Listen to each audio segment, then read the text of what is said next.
Gosto de pensar que a vida se dá por meio de uma competição por energia. E o que acontece quando uma espécie, que de certo modo, um tanto quanto um ser ciente, atinge um nível de energia para a qual não se precisa mais preocupar com o mesmo. Então, a vida depende de energia. Já que não temos essa preocupação constante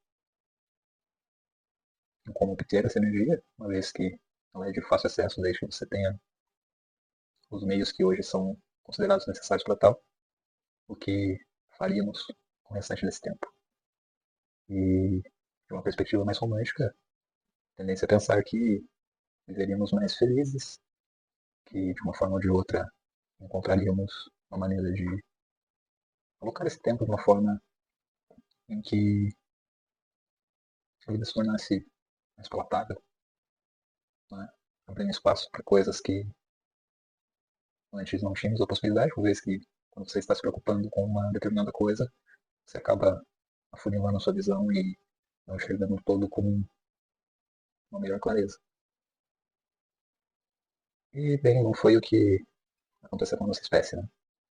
Uma vez que o nosso cenário atual, que teoricamente é um cenário envolto de abundâncias, a comida está de fácil acesso, nós temos uma boa quantidade de horas com tempo livre, e parece que temáticas como a angústia, a infelicidade, a tristeza, o remorso, a culpa, uma sensação de insatisfação, um repleto não sentido, não gosto pela vida se torna cada vez mais pulsante. E a questão é do porquê e de onde vem essa angústia, se isso é algo natural ou não a nós, se é uma, digamos assim, uma punição talvez, ou se é uma benção, visto que apenas a dor, apenas a objeção, apenas o rompimento para com o estado inicial com o estado futuro vai trazer um aprimoramento ou um crescimento para o indivíduo. Ah, isso aqui não é um vídeo de cunho educativo, talvez. Não é a minha intenção, em instância alguma, nesse primeiro momento, tentar comunicar algum tipo de conhecimento. Afinal de contas, eu me considero não preparado para isso, uma vez que eu tenho que resolver outras circunstâncias mais emergenciais na minha vida. E é mais talvez uma tentativa de compartilhar experiências. E para tal necessita de uma contextualização. E nos últimos anos me peguei me perguntando do porquê eu me sentia. É difícil você, em primeira instância, tentar classificar qualquer sentimento, né? Pelo menos a minha. Em dado momento eu pensava que isso era uma certa tristeza, uma certa insatisfação, mas hoje eu classifico como angústia. Teoricamente, de onde vem essa angústia? E por que essa angústia ela é tão recorrente, tão presente dentro da minha vida, dentro do meu dia a dia? E refletindo mais um pouco, isso ficou bem claro no sentido que a vida com que eu levo, meus hábitos, tudo aquilo que eu faço no meu dia a dia, não estão condizentes para aquilo com que eu acredito como ético, moral, para a perspectiva futura da minha vida.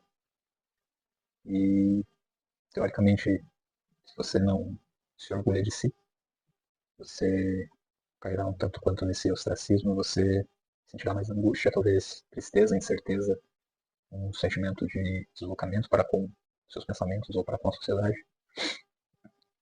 Então, acho que isso faz mais necessário me colocar aqui como exemplo do que qualquer coisa eu venha passar e fazer.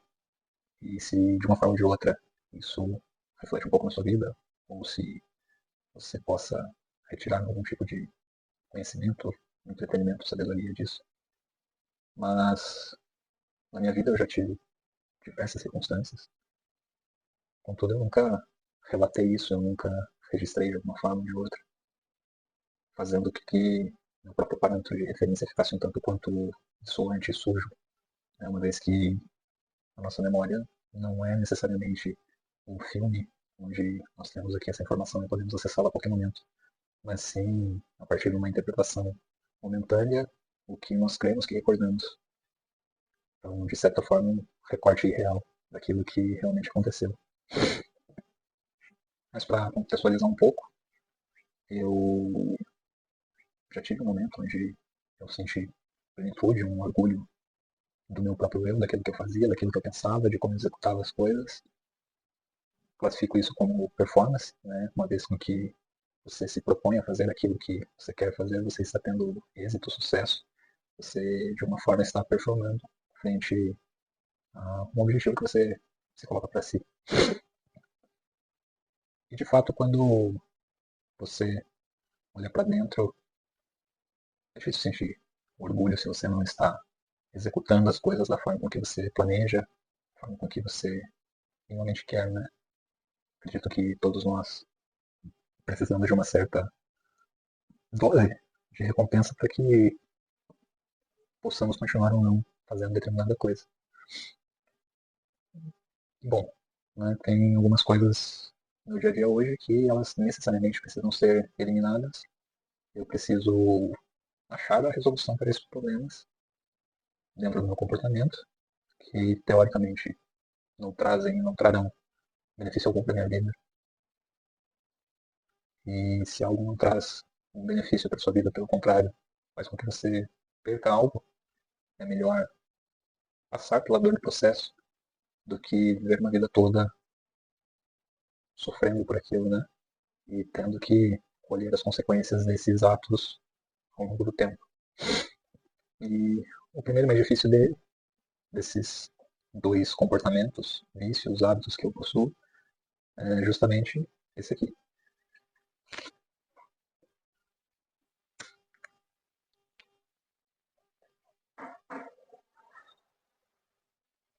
Que é o tabagismo, né?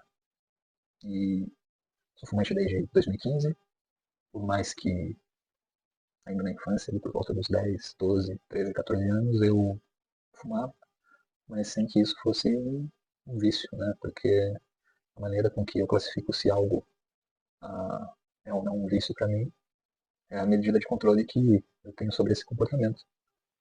E quando você tem como um hábito, um comportamento, um vício, seja a forma com que você interprete isso melhor, você se torna escravo do mesmo, né?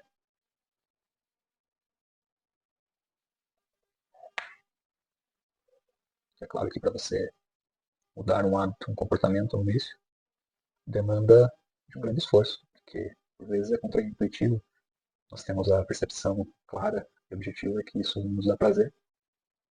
Confundimos corriqueiramente prazer com felicidade e não sabemos distinguir aquilo que é uma percepção de bem-estar subjetiva, né?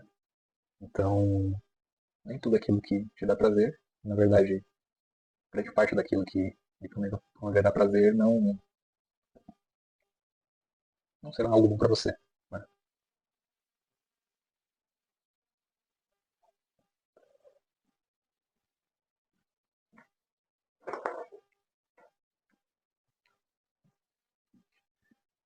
E bom, o cigarro entra na minha vida como talvez uma muleta emocional, na qual eu me apoiei, me apoio até hoje, já fazem quase 10 anos, em um momento difícil da minha vida, onde eu não tive maturidade ou inteligência emocional para lidar com aquele momento, percebi que fumando um cigarro, de certa forma, eu me sentia melhor, ou menos pior, que me dava alguma satisfação de certa forma.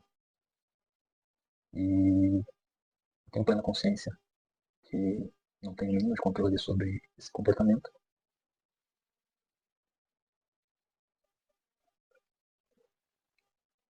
Por mais prazeroso que ele possa ser, ele acaba não fazendo parte daquilo que minha ética ou minha moral acredita como correto para o futuro, né? Não pensando em um estado momentâneo, mas sim daqui a alguns anos, daqui a algumas décadas, de como será o meu envelhecimento e qualquer outras atenuações possíveis.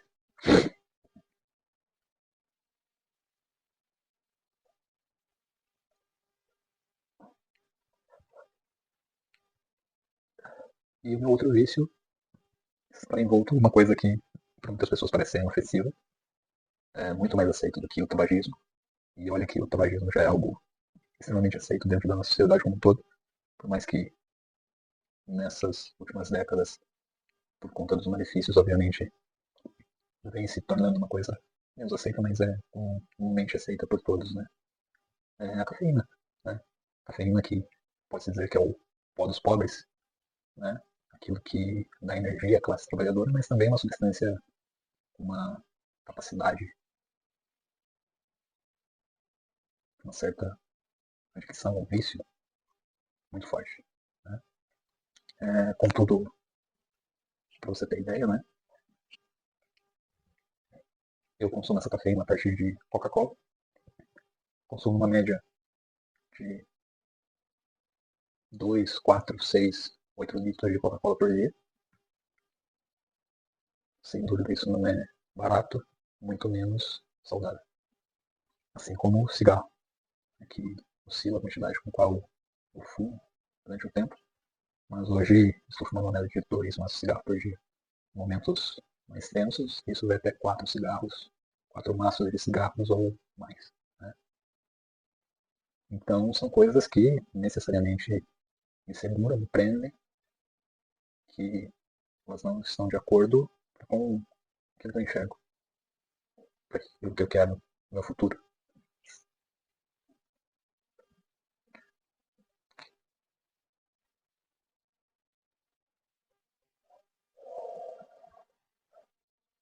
Não tenho dúvida que o vício do cigarro será, terá um craving, terá mais consequências com o desuso que com a cafeína.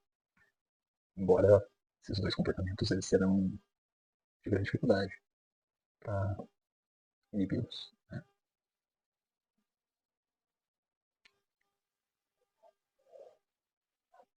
Outro fato interessante é que em janeiro de 2023 eu estava pesando 120 quilos. Em janeiro de 2024, na verdade no carnaval de 2024, eu estava pesando 76 quilos. Nesse ano, nós estamos em dezembro, por volta de setembro, e agosto, outubro. Cheguei a pesar 73, 74 quilos. Isso dá mais de 40 quilos. Né? Contudo, posso demonstrar para vocês aqui a diferença de você perder 40 quilos com dieta, com, entre aspas, um pouco mais de saudabilidade, ou simplesmente de uma forma inadequada. Né? Até porque, resumindo a minha rotina dos últimos 2 anos, eu consumi Coca-Cola, e eu gosto da com açúcar, não tomo a zero, fumar cigarro e comer ali 4 pães de batata com 150 gramas de mortadela. E essa é a minha dieta nos últimos 2 anos. E é uma dieta que me fez perder mais de 40 quilos. Né? Sem dúvida, isso não é bom, não é saudável, isso tem consequências. E, como eu já disse antes, teoricamente eu já tive a minha performance física, mental, cognitiva, em um momento muito tenro da minha vida, por volta dos 18 anos de idade. E o aspecto físico, comportamental, sentimental é totalmente diferente. Então, mais um obstáculo para mim, mais uma dificuldade, mais uma adversidade é justamente o fato de já estar, entre aspas, em um patamar mais alto e acabar regredindo de patamar. Como a minha mente sofre um rebaixamento e como você se interpreta e se vê mediante essas circunstâncias também é algo muito interessante de ser pautado. Mas, assim como houve um rebaixamento em algumas áreas, houve um acréscimo em outras. Eu acredito que nesse período de tempo eu não parei de me desenvolver, isso dentro de um aspecto cognitivo, intelectual, não da forma com que eu acredito que seja correto, que eu deseje, né? Então eu não dei meu 100% em nenhuma área da minha vida, mas meu desafio aqui é primariamente acabar com o ciclo desses dois vícios. Para tal é necessário agregar outros comportamentos que substituirão a lacuna deixada por esses outros dois. Acredito que a intenção é sempre você alterar um comportamento ruim por algo ou menos danoso. Outra vez, quando estaremos falando sobre saudabilidade, coisas menos deletérias para sua saúde. Eu acredito que meu objetivo não é fazer um vlog onde eu mostro o meu dia a dia, eu mostro o que eu estou comendo, e sim muito mais uma reflexão, uma conversa sobre meu estado, enfrentando o que é a tentativa de parar com dois vícios e substituí-los por outros comportamentos.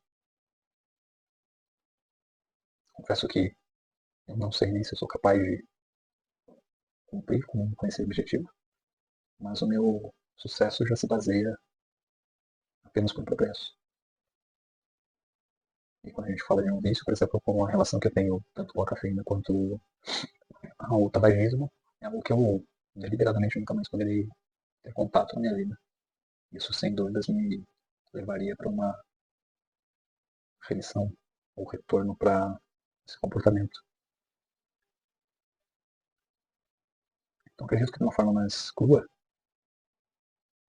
é falar sobre os meus desafios, sobre o processo, dar um feedback positivo ou negativo do que eu sinto na primeira semana, no primeiro dia, na segunda semana, uma dilatação do tempo, se melhora meus marcadores de bem-estar, meu sono, a minha percepção de felicidade, se de uma forma mais fácil de ser compreendida. Né?